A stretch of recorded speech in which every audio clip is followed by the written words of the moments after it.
और बात कर लेते हैं कन्नौज से चुनाव को लेकर और यहां से अखिलेश यादव आज नॉमिनेशन अपना फाइल करने वाले हैं। 4 सेट में नॉमिनेशन करेंगे अखिलेश के 4 प्रस्तावक रहेंगे मौजूद। अखिलेश के नॉमिनेशन की कागजी कार्रवाई पूरी हो चुकी है।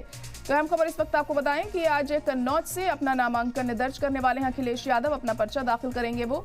आज नॉमिनेशन करेंगे अखिलेश यादव। कन्नौज से 4 सेट में नॉमिनेशन करेंगे अखिलेश के 4 प्रस्तावक मौजूद रहेंगे।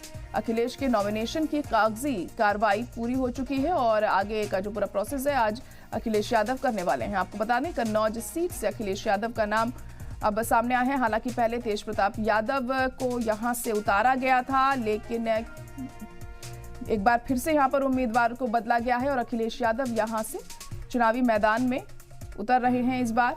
और उसी के मद्देनजर वो आज अपना नॉमिनेशन भी फाइल करेंगे। आज तो नामांकन दर्ज करने वाले हैं अखिलेश यादव अपना कन्नौज सीट से। 4 सेट में नॉमिनेशन करेंगे अखिलेश के 4 प्रस्तावक मौजूद रहेंगे। अखिलेश के नॉमिनेशन की कागजी कार्रवाई पूरी हो चुकी है।